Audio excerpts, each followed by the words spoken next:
Hey, so what's everybody's favorite Dikembe Mutombo question? What's my favorite Dikembe what? Dikembe Mutombo question. Who wants to sex Mutombo? Who wants to sex Mutombo? I'm about to get mine and it's about time. Call us Grindhouse, everybody in a house grind. I'm just doing me, I ain't trying to outshine. Trying to kill my vibe is how you get outline.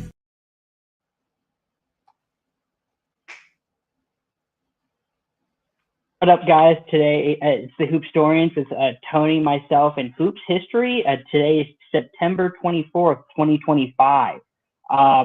In this day in NBA history, last year, Dikembe Mutombo, speaking of, unfortunately passed away. So when we think about Dikembe Mutombo and we talk about all-time great defenders, I don't think he gets talked about enough. I think he's either like top three on nobody's list when you talk about rim protectors. Tony, what do you think about when it comes to Dikembe Mutombo's legacy? Is it because he's not a great offensive player? Yeah, I think the hyper focus of offenses. And to be honest with you, it goes back to the offensive player. I think he is a good offensive player. I think he's a good screener. I think he's an excellent offensive rebounder. I think, like if you look in the 2001 NBA Finals, he's averaging about 16.6 is what he averages. I could be wrong, but 16, 17, something like that. But he only shoots the ball 9 times a game. He had that really ugly looking hook shot, but it went in. I don't really care. It goes in. He had that really slow-moving drop step that for some reason nobody could stop. So I don't think he is a bad offensive player. I just don't think he scored a lot. I think he focused on defense. I think he was happy focusing on defense, and they went away from other players to create harmonious unity in teams. And normally we saw, like, when he got to Atlanta, they got better. They started winning 56, 57 games.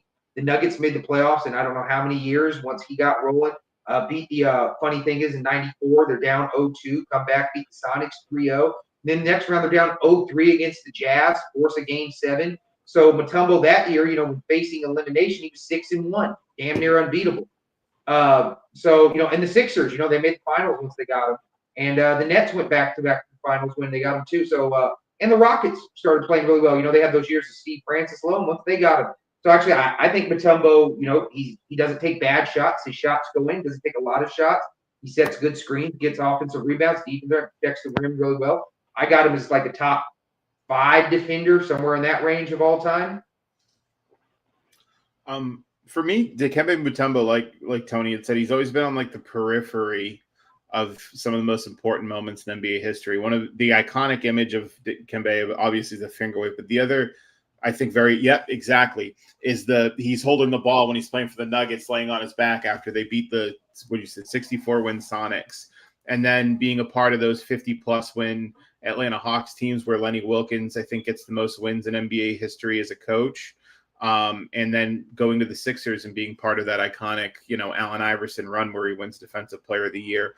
I think 3 blocks titles, 3 in a row, 2 rebounding titles, 4 defensive players of the year. He has to be somewhere around the top 5 defenders of all time. I think you go Bill Russell, Tim Duncan, Hakeem Olajuwon, and then you're thinking the range for him is around Kevin Garnett, Ben Wallace, and him. And I think that's probably where he's at. But purely as a rim protector, I think there's very few that were as effective or more effective than Dikembe. Obviously Hakeem, obviously Russell. And then maybe Duncan, but Dikembe. I throw Wilt in there too, yeah. So then he's right around that conversation as well, just purely as a rim protector. Kind of underrated longevity too. I think he plays till he's like 43 with Houston.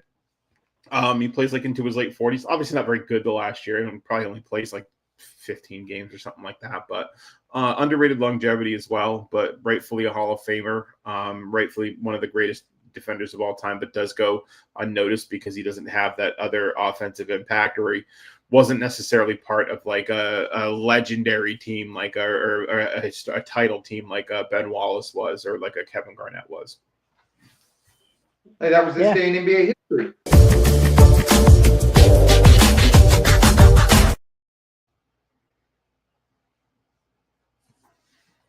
So take us away, Jules. Where you want to go from here?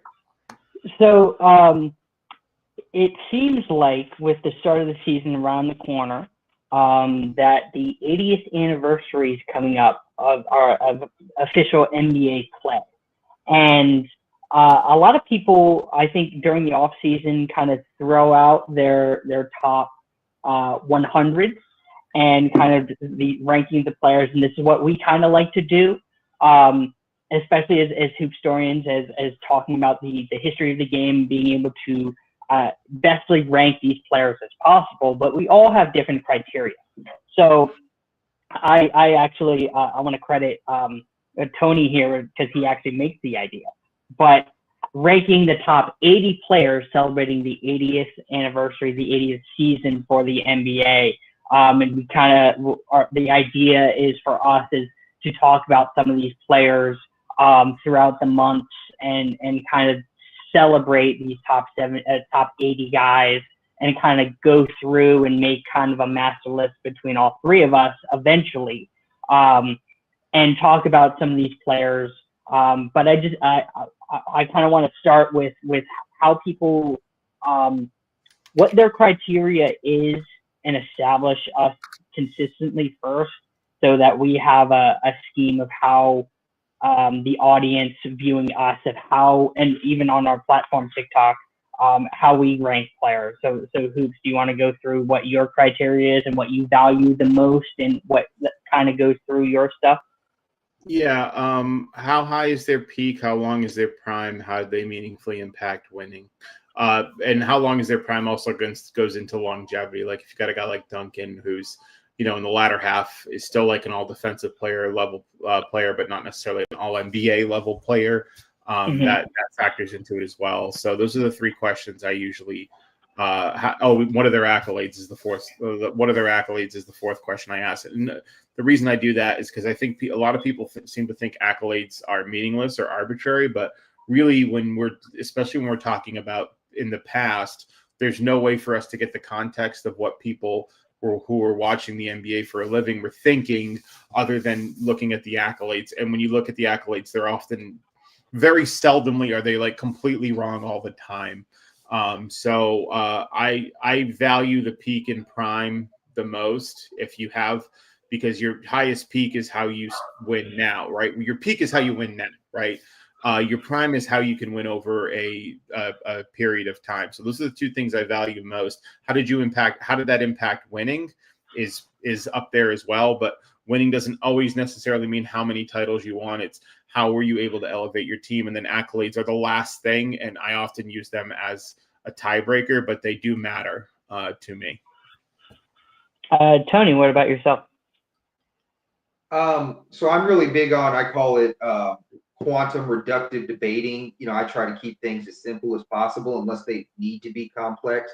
So I just look at it, titles, obviously the higher level you play. So the ultimate goal is to lead your team to a title. So that's where, when we get to the very top guys, that's where all my rankings based, Then, as we go down throughout the list, how many times you got the second best player on title, third best player, things like that, stats and accolades, because I think literally like Hoops was saying, like his criteria, his peak, that's going to go into winning. That's going to go into stats. That's going to accolade. Like Jokic, I think, is having one of the all-time peaks right now.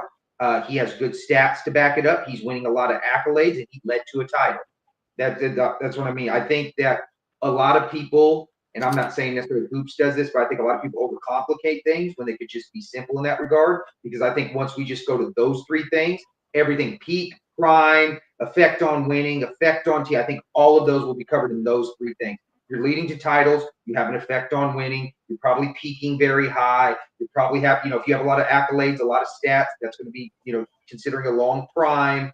And then, once again, go back to winning, that's your effect on teammates, things like that. So I just keep it real simple on those three, but I really, really base it around winning because that's the goal of the game. And I think that's beautifully said. For my stuff, to lay my stuff out there, I'm gonna try to do a combination of what both my co-hosts said of peak and prime, your effect on winning. I do really care about. I'm one of these guys who cares about the translation in the playoffs. I do care what you do in the regular season, but if your impact winning, like Tony said, isn't necessarily as great to where you can't lead to a title, and you're not translating to do that at bare minimum, I knock that a lot. And along with it, you're affecting on teammates. So a person's effect on teammates can be, elevating everybody else to, all NBA status, all stars, all defensive, whatever it is, compared to another person who just like getting a whole bunch of wins, but you're the sole reason why you're getting the wins, and your role players aren't necessarily getting, their share, the part of the pie or the stuff like that. So it's a combination of both, but I'm more, again, I care about the playoff translation. That's what a big emphasis of what I like to do when I evaluate players. So my question is then, because I know we talked about it off screen, do we want to go from 80 to 71, or do we want to go from 80 to 70, 76 or 75? We're doing 80 to, I want to do 80 to 76 today. And then next month we'll do 75 through 70. And then it's all that way. It takes us right through June, where we reveal the top 10 in June, and we slowly build up to that, and it works out beautiful that way. Also, too, the reason why I want to do 76 to 80 is because we already saw the NBA's top 75. Well, this is, the unveiling of the next 5, although we're not grandfathering anyone in, because I think that's bullshit. You know what I mean? I agree. So in all honesty, who wants to go first? Tony, do you want to go first? Hoops, go ahead. I'll go first only because I had messed up on my list and I had put in Bob Cousy twice, and so I had to make a slight change on my list and for the 80 spot, and I put Robert Parrish at 80. Robert Parrish obviously was a big part of the Celtics.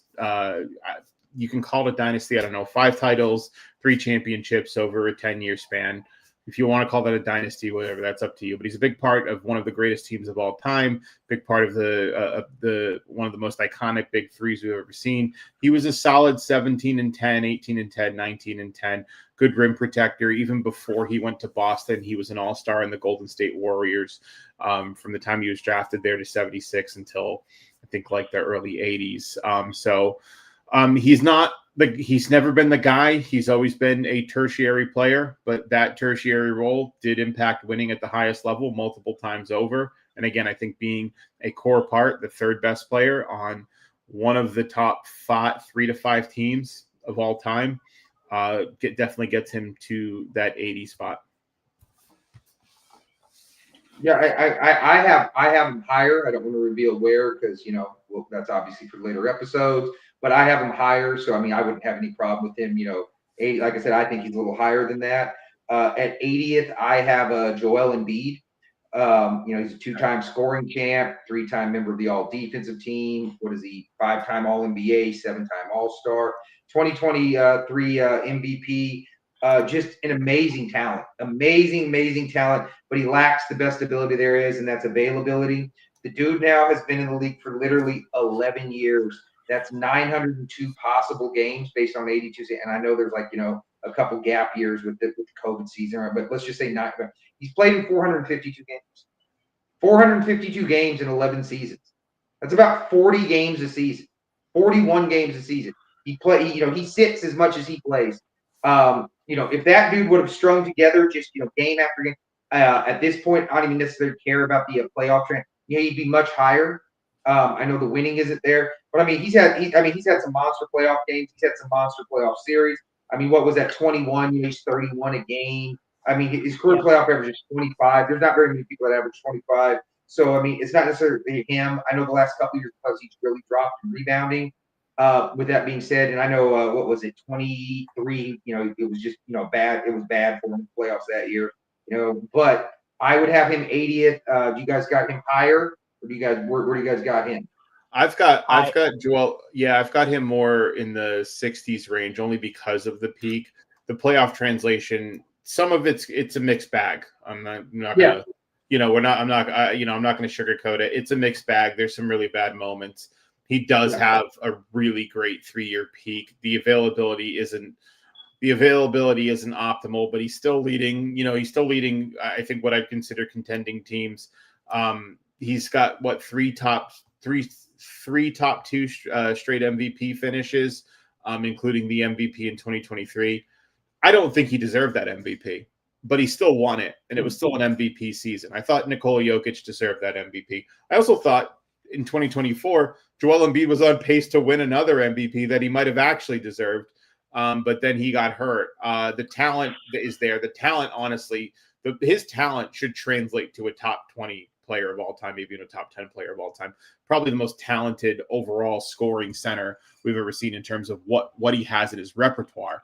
But like you said, the availability isn't there. And but I do value that peak, and I do have him. I do value how he's able to consistently lead a team to the playoffs, even if it's a second round. He's a bad Kawhi Leonard bounce away from the conference finals, maybe a finals appearance. Granted that they win in overtime. So I do have him more in the 60s range. Gotcha. Yeah. So to answer my 80, Hoops, I concur. I have Robert Parrish. And you said everything beautifully. I don't really want to go down that route because you already said it. But with the Embiid question, I've been trying to more evaluate what he's doing, because being from Philly, I try to take my bias from like my city aside and just look at these players or what they are.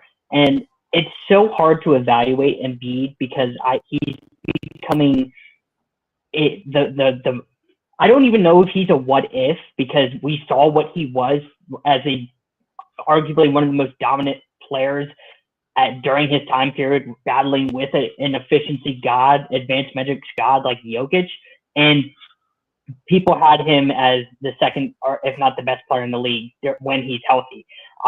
His peak is incredibly good. It's just the injury issues, and we all know that another person with injury issues who peaked as a MVP and won a title, but Embiid hasn't, is a Bill Walton. So it's inevitable for sure.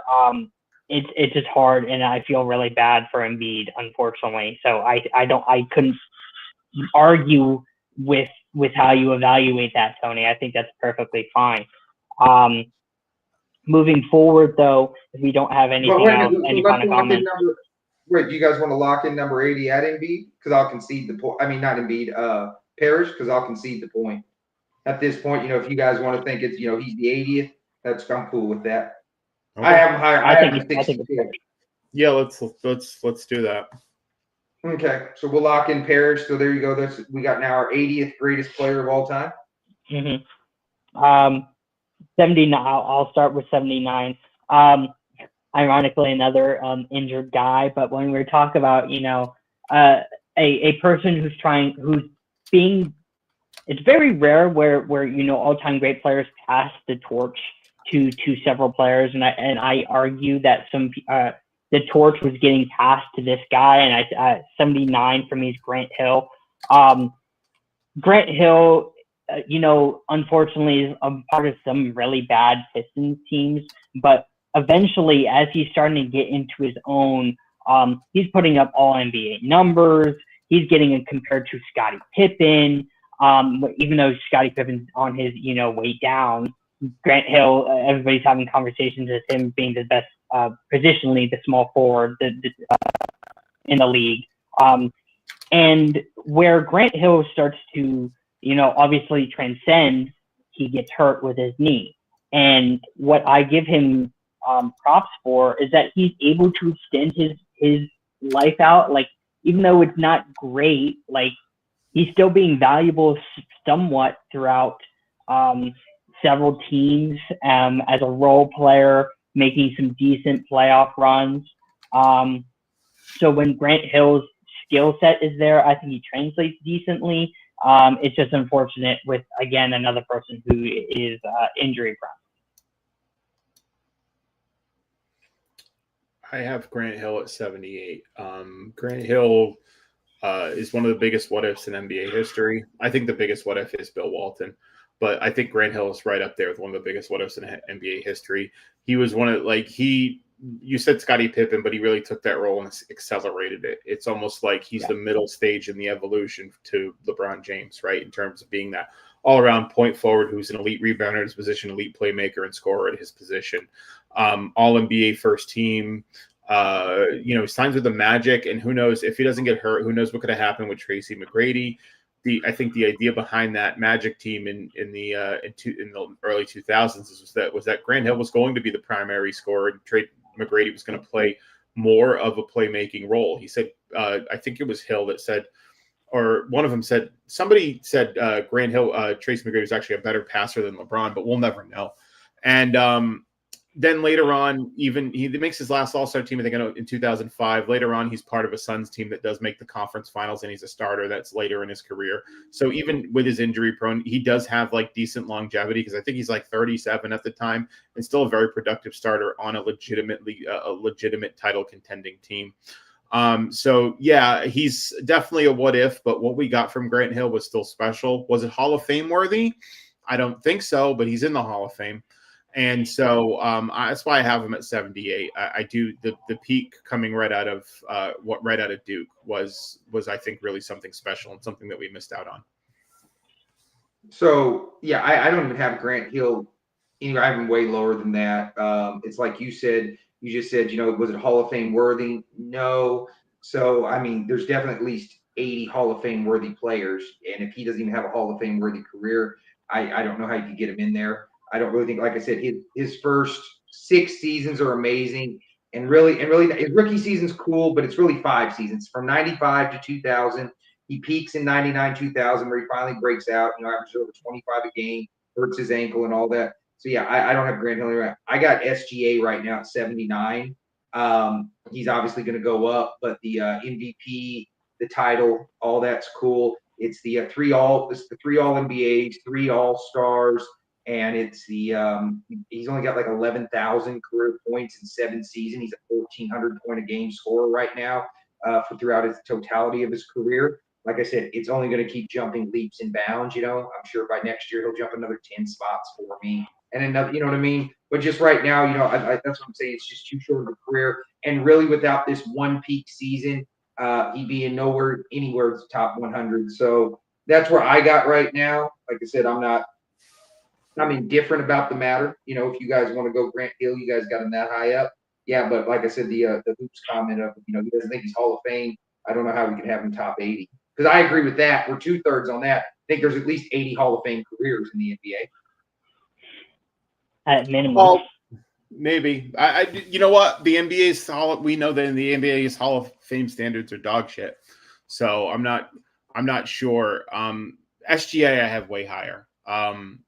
SGA. So my thing on SGA, he's got, a 3 first-team All-NBAs. He's the only player, I think, to score 30 points per game in consecutive years on 50% shooting since Michael Jordan. Wins a scoring title, wins an MVP, wins a Finals MVP. 68-win team, one of the greatest teams of all time, and he's the best player on it and the primary, and he's basically the sole offensive force behind it. The other thing on SGA, having that complete season where you win an MVP, when you win an MVP, not unanimously, but handedly win an MVP and a Finals MVP. Only 4 players in the last 25 years have done that. LeBron James, Shaq, Tim Duncan, and SGA. And we definitely have LeBron, Tim Duncan, and Shaq a lot higher on this list. And then if you even go further back than that, then it's Michael Jordan, Magic Johnson, Larry Bird, Moses Malone, guys that we have way higher on this list that have had that complete season, that all-time peak season. And so I'm not even projecting. I think his body of work has elevated him more towards the top 50, because he's already shown he can be the best player in one of the greatest teams of all time and have one of the best individual seasons we've ever seen. I think a top 5 point guard season of all time. So I have SGA a lot higher.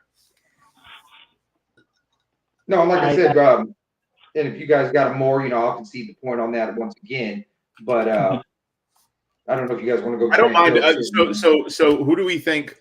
I mean, we can talk about this a little bit. I don't mind kicking Grant Hill out. But I don't mind kicking him out either, to be honest with you, but I would like SGA a little bit higher. I said Grant Hill 79. You said 78. Who is your 79, Hoops? No, my 79 is Mel Daniels. I have Mel Daniels ahead. Okay. I have Mel Daniels just behind Grant Hill. I mean, a lot of that is because of his ABA career, which I do factor in a little bit. I do agree that ABA is an inferior league, but it still is a professional basketball league where some of the best players in the world are playing, and he's one of the best players on that team. He's one of the best players in the world on those teams. He's he wins a couple of MVPs. It's top 3 in MVPs of couple all-star appearances. I think he wins 2 or 3 ABA titles. So I have Mel Daniels up there. I also have Bill Sharman in that range as well. But I think probably we could Sharman higher. Where do you have Sharman? Yeah, where do you have Sharman? Low 70s, not much higher, but low 70s. Okay, all right, fair enough. So, I mean, if we're doing that, I mean, just somebody that I would think would be over. I would rather, at 70 over Hill, I would much rather have I'd rather have Dave Bing's career or James Worthy's career. Dave Bing is a 7-time All-Star, career 20-point-a-game score, 3-time All-NBA, 76 All-Star MVP, 67 Rookie of the Year, 68 scoring champ. I just think Dave Bing has a much better career than Grant Hill. I think he's a better career than Mel Daniels. I think James Worthy is. I think by either of those are worthy inclusions. I would say James Worthy. I would lean towards more James Worthy than. Hey, I'm indifferent. You can pick Worthy or Bing. I'm cool with that. Who do you got at 79, Jules? I had Grant Hill. That's why we are having that combo. Let's put James Worthy in there. I'm not mad at James Worthy. Yeah, James Worthy is fine. Finals MVP. I did just make a post on how that was a robbery, but it was still a great performance. Hey, no more robbery than Bobby Andrews. Yeah, no more robbery than Bobby. That's why I got Bobby Andrews, the 100th greatest player, because he's the best player on a title team. You know what I mean? He's the best player, and he is the Finals MVP. It's only for 5 minutes, but he's the Finals MVP for 5 minutes. So Tony, who do you have at 78? Because Hoop said Grant Hill. I have Grant Hill. You haven't started it yet. Who's right above SGA for you? I got Dennis Rodman. You have Dennis Rodman. I got Dennis Rodman 78. Okay. Make your case. Dennis Rodman. He's really good, malleable defender. One of the best all time. He can hold his own in the post, really stay in front of you. He doesn't garner turnovers. And that's why, when I'm ranking all-time defenders are going to get turnovers. You know what I mean? They have to generate turnovers, and Rodman doesn't do that. Same thing with a Bruce Bowen. They're really good at staying in front of you, moving their, you know what I mean? If you're not generating turnovers, you're next level down. He's one of the best rebounders of all time. I would say you can put him as high as 3rd if you want to do that. I understand the argument for 3rd. I don't have him 3rd.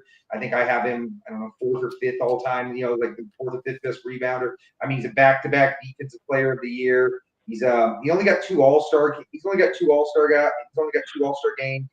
But a lot of that was because he pissed everybody off and nobody wanted to see him. He's got the 5 rings. He's an integral part on every single one of the 5 rings. He's 8-time All-Defensive Team. 2-time All-NBA. A lot of people don't realize this, but, at his peak, he was a 12-point-a-game scorer. But that's back when he wasn't really rebounding. And then when he peaked in 92, 93, back-to-back 18-rebound seasons, including 18.7, 18.3. And the dude just had the most spring you've ever seen. The dude just ran like he was on springs and all that. Funny thing about Rodman, and we were talking about Mutombo earlier, both of them started their career at 25. So, I think if they would have got, 3 extra seasons started a little earlier, I think, we probably rank both of them a little higher. But, yeah, I have Rodman at 78. Okay. 7, I would say greatest rebounders of all time. I would go Chamberlain, Russell. I would probably say Moses Malone, and Rodman's probably the conversation. Rodman's 7 straight rebounding titles and one of the best big men. I have pitted over him as a rebounder. Okay, you got petted over Rodman. I mean, Rodman, but my thing with Rodman is he's 17, 18 rebounds a game in the 90s. And I think, which is a lot harder to come by. And he's got 7 straight rebounding titles, and that's over Hakeem, that's over Robinson, that's over Shaq. Right. Right. The reason why I have Pettit is because Pettit's a career 16 a game guy, peaking at like 19, 20, and especially in those playoffs. But he's also getting his rebounds while carrying the offensive load. Rodman could just focus on rebounding and put nothing towards offense. So if Pettit had that role where maybe, he had a Chamberlain on his team and all he had to do was focus on rebounding, then I don't know. But his rebounding while scoring 30 is just way more impressive to me than Rodman. I think for me, sorry, Jules, you can go. But I was just going to say, I think for me, I'd be fine at slotting Rodman over Mel Daniels as well. I think there's a compelling case there. I would agree with that. I didn't do Mel Daniels. But I think a quick shout out to him. He doesn't get enough love because of the ABA.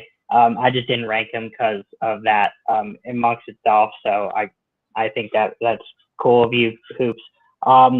I wrote down Jimmy Butler, and I know that Hoops might have heard me say this on some panels that we talk about off screen. I'm not a big Jimmy Butler fan, but when it comes to valuability to a team, there are definitive times that he's putting up all-time great numbers against some really good defenses. He's leading these teams of role players, of undrafted guys to the NBA Finals, and pushing the Lakers to 6 games. Who's a lot of people consider that 2020 Lakers team one of the better teams of the 21st century. And he's putting up 50 plus per game performances. He's putting up 40 point per game performances. He's, I believe, one of only 2 NBA players in NBA history to have more steals than fouls. Even though when we talk about free throw merchant, majority of his points go to the free throw line, which isn't necessarily a bad thing. I think that's valuability. He's a very smart offensive player in the mid post, creating opportunities for himself. He's very underrated when it comes to, I think, offensive ability. It's just that I think, he's one of these other guys who start off late because he is in the league with the Bulls for a couple years, but he doesn't necessarily get his start right away. He's coming off the bench, and decisively when he's arguably either the first or second option, they're getting bounced in the first round. And then, the drama of him leaving the Bulls, leaving them in dismay, going to the Timberwolves, loving it there, then leaving in dismay, going to Philly, leaving in dismay, Miami, leaving in dismay. So inevitably, he's probably going to leave in dismay with the Warriors. But I think, again, those 2 runs are impressive enough to where I think he's here. Yeah, I got Butler in the 80s. The thing with me is Butler's normally like an 18 to 22 point a game guy. And it's and I know he's had those crazy, that one year that he turned into 88 Michael Jordan, against the Bucks and all that. But ultimately it never led to any wins. It never led to any title. I just would rather have one of one awards like defensive player of the year that Rodman's got. Jimmy Butler's got no one of one awards unless you want to count that steals title. But then we got to count the rebounding titles for Rodman. That's 7-1. The five titles to 0 just really dwarfs it. He's got more All NBA teams, but he doesn't have any All NBA first teams or anything like that. And then Rodman's got 7 All Defensive first teams to 0 for Jimmy Butler. That's just really the difference. They're single digits in spot difference for me. But like I said, to me, just the winning, I would much rather have with Rodman. I have Jimmy Butler higher. I have him more in the 60s range. Jimmy Butler to me, I think, is Jimmy Butler to me is 2000 Kobe for a whole career, which is still a great player. All NBA second, third team, while being on all defensive team selection, one of the best perimeter defenders in the league, while being a very capable scorer, leading your team to 2 titles.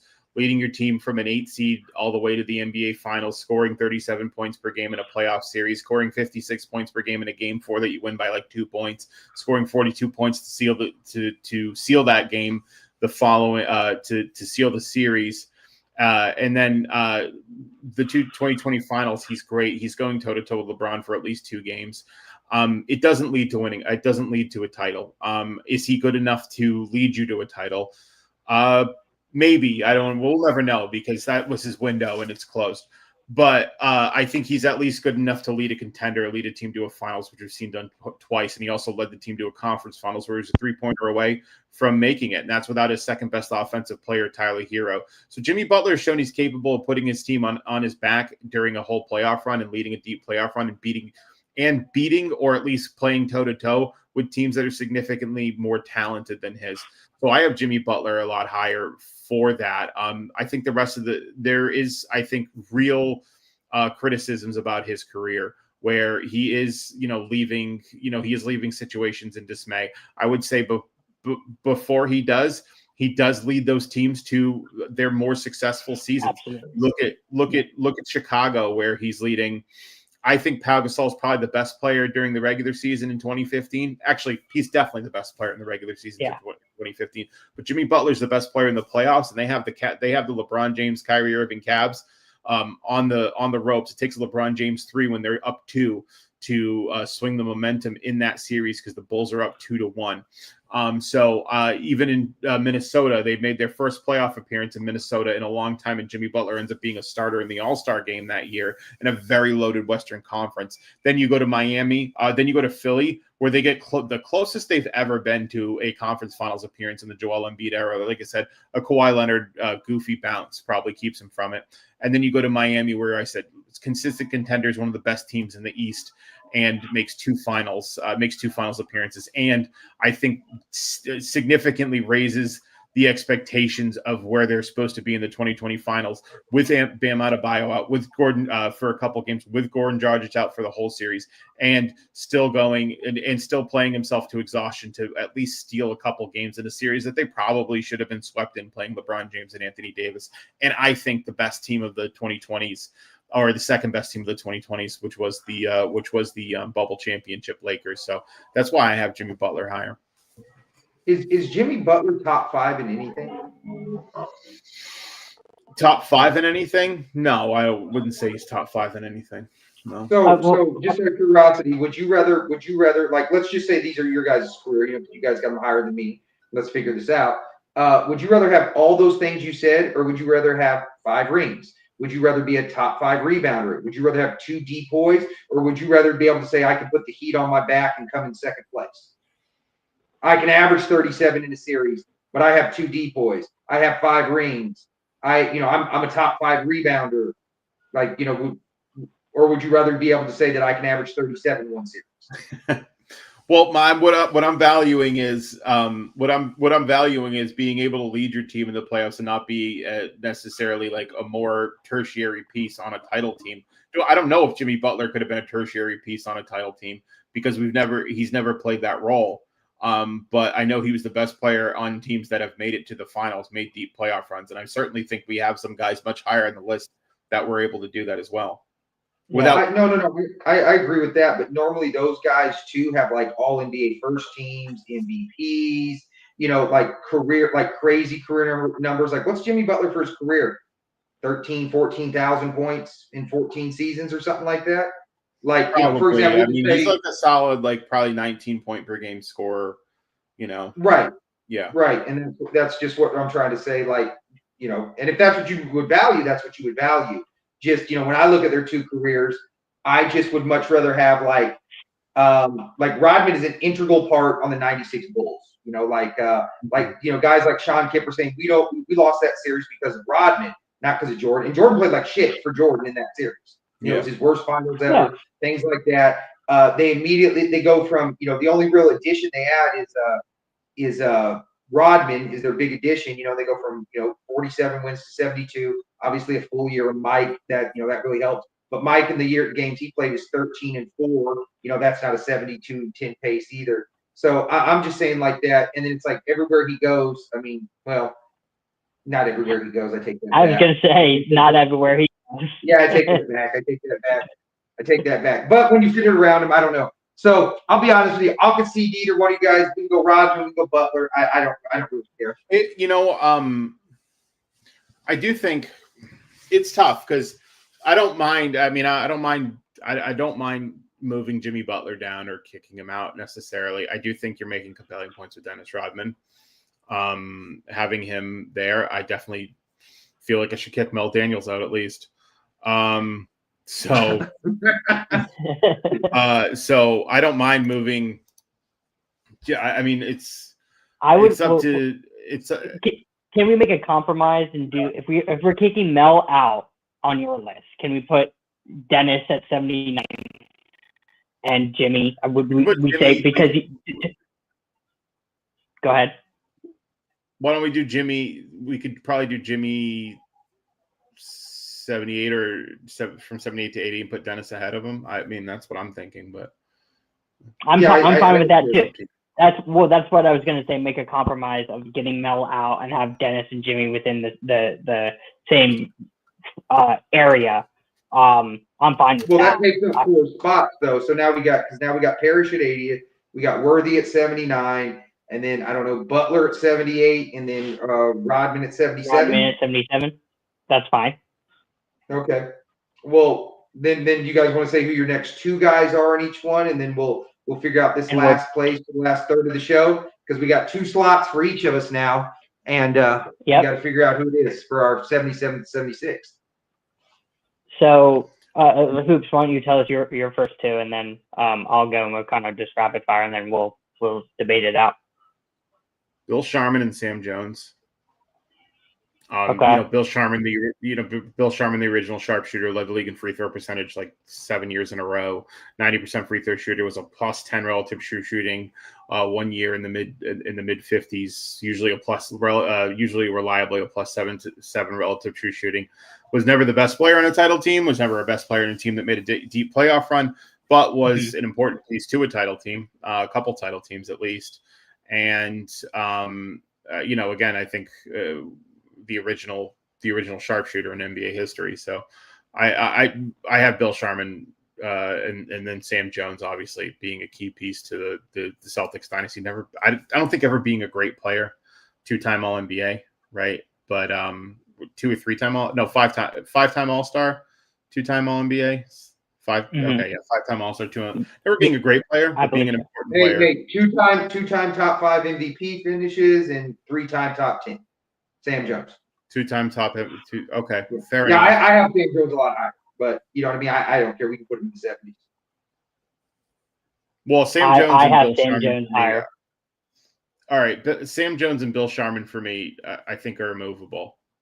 So I probably they're movable for me too.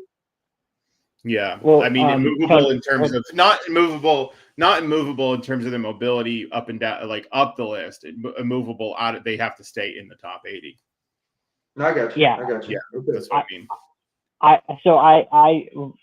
Sharman unfortunately is one of the first people off my top 80. But I have Sam Jones a little bit higher. So I think Sam Jones at minimum is there. My 2 names are Nate Tiny Archibald and Carmelo Anthony. Okay, so I'm going to tell you this right now. I will use every single power I got to keep Carmelo out of the top 80. I have no fucking argument. We're out of the top 80 whatsoever. I will take Dave Bean over Carmelo Anthony. No, Carl. I do have Archibald is in one of my 2. So I have Cunningham 77th and Archibald 76th. And like I said, I have Sam Jones and I have Sharman in the low 70s, but I have Sam Jones in the high 50s. Archibald I don't have Archibald on I don't have Tiny on my list. He has like an amazing peak where he leads the league in scoring and assists, which is cool. But didn't you say that's something you really value though, the peak? I do value it, yeah. It's short. And when he's playing with the Celtics, he's not really at that peak anymore. No, but he is All NBA second team that first title year. He is. Correct. Yeah. It's true. And to be honest with you, I think he's one of only 2 players to lead the league in points and assists, and the other one is Oscar Robinson. I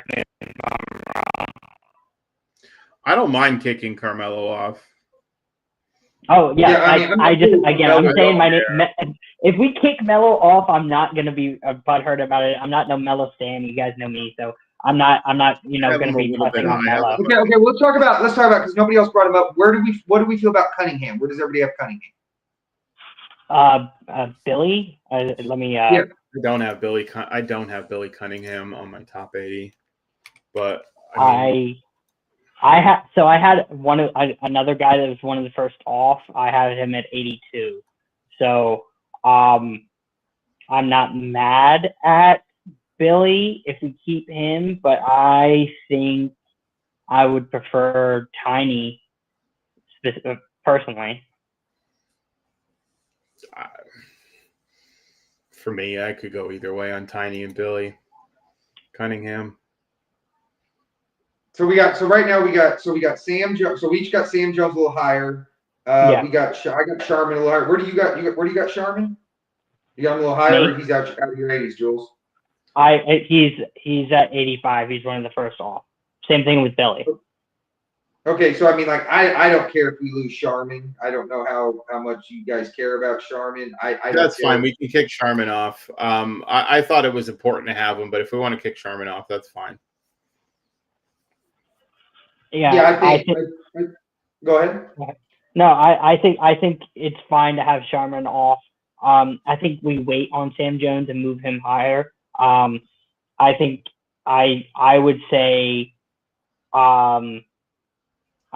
Tiny here, and if we want to agree for Billy a little bit later, because I have him right outside my top 80, but if he's around 75 to 70, I'm not pressed on that. Yeah, I'm cool with whatever you guys would do. Hey, you guys got rid of Melo for me. That's all I care about. Okay, so that's fine. But frankly, I like Carmelo Anthony. I always have, but there's so much bullshit that we hear around Carmelo Anthony that I don't mind kicking him out. Yeah, I don't mind taking him out either. It's I don't play defense and I don't pass you the ball, and that's just terrible for 5-on-5 basketball. So you got to cover my man, and then I'm not going to give you the ball back. And if we win and I score 15 points, I'm going to sulk. But if I score 30 and we lose, I'm going to come in rah and try to hype everybody up. Like, fuck no.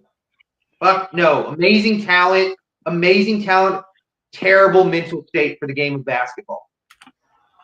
All right, so we're thinking Robert Parrish, James Worthy, Billy Cunningham, Dennis Rodman. No. It was Butler, then Rodman. Okay. Yeah, and now we're confused on, like, you said you guys don't have Cunningham. We each got Archibald. You don't have Archibald. You had Sam Jones. I had Sharman higher. He had Sharman lower. You had Sharman in the middle. And then Jones, we're higher on Jones. You got Jones in the top 80, so I think Jones stays, moves a little higher up. Yeah, so I think Jones moves a little higher up. So I guess it's going behind. I guess it's really looking like it's leaning towards Archibald. Okay. That's what I think. It's Tiny here. And then when we revisit this, we'll talk about Billy and then the rest of our guys who are there. Because by default, the first guy, it seems like 75 is going to be Billy. So that's because I'm just going to say this: 34-11 in the fucking land of the centers, because there is no time that's better for the center position than in the fucking 70s. Sure. Like, I am so sick of motherfuckers trying to tell me the 90s was the deepest center position or the best time. I'm like, you're out your fucking mind. You obviously have no idea what was going on in the 70s. I mean, the 70s basketball just ran by the center, and it was coming off a decade where just two guys dominated. One guy dominated individually in Wilt, and then another guy dominated in team success in Russell. And the 70s really reflected that. Kind of like in the 90s or in the early 2000s in the dead ball era, when everybody started trying to play one-on-one like Jordan, but they weren't fucking Jordan, and the league fucking sucked because nobody could score, and because you're not fucking Jordan. right. And in the 70s, and please correct me if I'm wrong, but at the center position, isn't that the most MVPs in one position in NBA history for a decade? It's ran by centers. It's Kareem, it's McAdoo. Then goes to one guy, but yeah. Yeah, well, again, like Kareem, McAdoo, Cowan, Kareem, West. Reed, Kareem. Who the fuck won 72? Was that Kareem McAdoo. again? McAdoo won 72, yeah, and then 73 was Cowan. No, McAdoo won 70. No, he didn't win 72. Kareem won 71, 72. 73 might have went to McAdoo. 73 was Cowan's, I think. And 73 was Cowan's, yeah, right. 73 was Cowan's. 74. 73 was the 68-14 Celtics that lost. Yeah. That's right. So 70, yeah, when Havlicek gets hurt. So it's Kareem, Cowens. Then maybe it's McAdoo. Then it's Kareem, Walton. 78. And then Moses. And then Moses in 79. Moses in 79. No, because it's Kareem. Hold on, it's Kareem. Then it's Cowens. Then it's Kareem again. Then it's McAdoo. Then it's two more Kareems, a Walton and a Moses. I think is how it goes. Yeah. So it's all centers. So at the position, it's basically almost all centers. Yeah. No. It's all centers. It's all centers. Yeah, and then what's even crazier too is you got to go all the way back to weird Oscar win it. 64. Okay, so you got to go all the way to 64 before there's another MVP, and then you got to go. That's not a center, and all the way to 81 with Dr. J, which is bullshit anyways, because I think Moses Malone was the best player in the league, and when he led that under 500, he should have been the MVP. I'm cool. I'm cool with a shitty regular season record if you can lead your team to the finals, being the MVP. I'm cool with that. But yeah, I mean, it was like a 17-year straight where it was just center. You know, and that's why I hate it when like people try to overvaluate like the shooting guard position is by far the weakest position ever. In terms of talent. You look at the top guys. The 10th ranked center is better than the 4th ranked shooting guard or some shit like that. Yeah, I would agree. Right. So it's just so deep. It's just so deep. So I'm saying Archibald to drop 34 and 11 in that era. You know what I mean? I just think that really shows a testament to who he was. And then there was that. I mean, he had like a real good 6-year stretch, except that one year he was like played like 35 games, averaged like 17 or some shit like that. But every other year he has multiple top. That one year they averaged 34, 11. I don't know if he should have been the MVP or not. Obviously I didn't have league pass back then, but just by the numbers and what was so opposite of where the game was played, I think he's clearly got an argument for MVP. Okay. Yeah. All right. So I think we're looking at Parrish, Worthy, Rodman, Tiny. No, Butler 77. Butler, all right, and then so Parrish, Worthy, Rodman, Butler, Tiny, Cunningham. No, not Cunningham. Cunningham's out. Cunningham's out. All right. So that's 76 through 80. Hey, and just to let y'all know, and I think we all got them in here, but like some of the guys that didn't make top 75, when people argue the top 75 list, well, he did this without a top 75, and he did this, and you guys are about to see. No, like a lot of these guys were grandfathered. Some of this is bullshit because, and we'll find out when we get there. Dave DeBusschere is not on my list, for example. Dave DeBusschere is not on my list. I don't know if he's on yours. And Dave Bing were arguing about whether or not he should even be in the top 80. So well, Dave DeBusschere's in the 80s for me. So yeah, he's not my list. Yeah, he's not on the top 75 list, but he was on the top 50 list, and then he's on the top 75 in 2022. No. Yeah, I agree with that. Maravich ain't in my list. Maravich isn't in my list. I think Maravich is kind of like the Kyrie of the 70s. Like he's a great highlight, great individual talent. But it just doesn't lead to winning, Mm-hmm. And then just terrible rebounder, especially for a guy 6'5" at his size. So that's a guy that's just not on my list. Mutombo's in the 80s for me. I don't know where you guys got Mutombo, since we talked about him earlier. I have him a little bit lower. Yeah, see, so I got him in the 80s. I think he's a top 100 guy, but yeah, I think it's top 100. And then Earl Monroe didn't make the top. Since we're got 75 now, Earl Monroe didn't make the top, so he's in the 80s for me as well. I think he's also in the NBA 50th anniversary team. I think it was a bunch of guys that played for the Knicks because it was New York media voting on it. Well, you know what's wild? Have you ever heard of a Jordan be called Black Jesus? Yeah, but it was originally Earl Monroe. Yeah. Yeah. Yes. Yeah. And that shit just killed me. Like when I said that, I said, that's Pearl. You can't call him Black. That's already Pearl. You can't give somebody else the same fucking nickname. Mm-hmm. So do we have it hashed out right now? Do we have 8? Yeah, I'm cool with the list. Parrish-Worthy, Butler, Rodman, Tiny.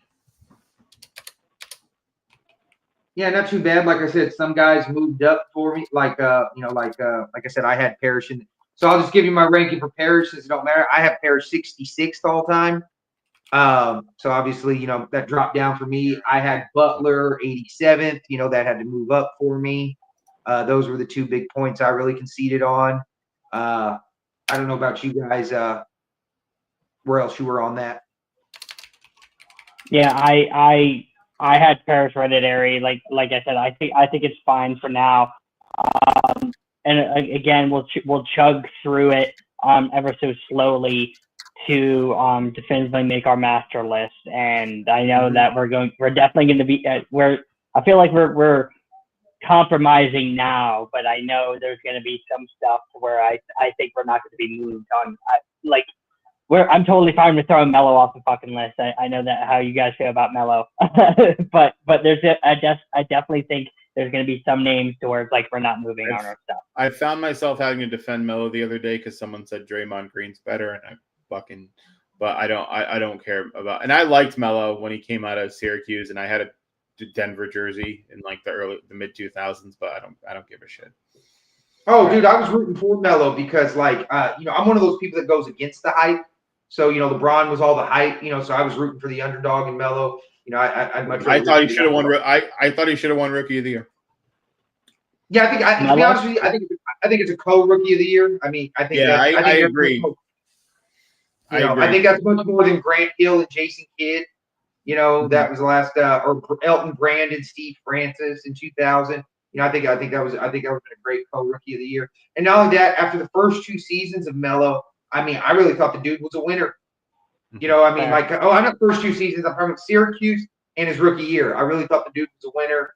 And then how quickly he made my opinion change. It was like one of my mini marriages. I thought they were the one, and then how quickly it changed. Right. So anyways, yeah, I don't know. If you guys want to, you guys check out Hoops History's TikTok and Jules. I'm going to try and talk them into making Hoops celebrating the 80s, and putting up some content for us. Especially Hoops, he seems like he's pretty good at editing. Maybe he can make the 80 through 76, and we keep that going throughout the season. Sure.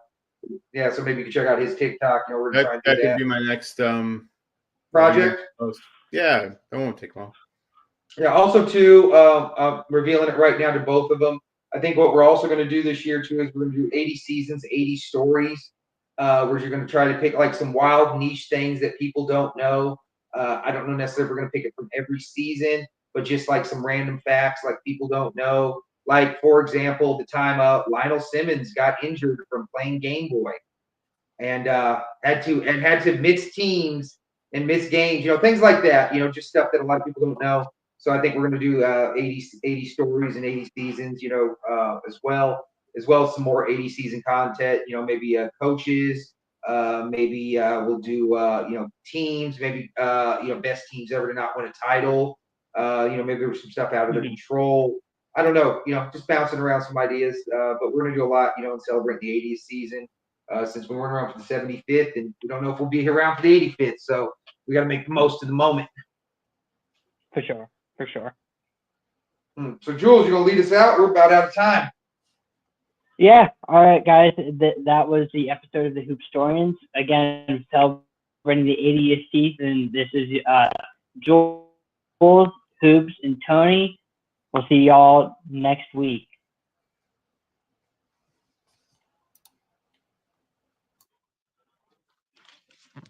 In 1 second, and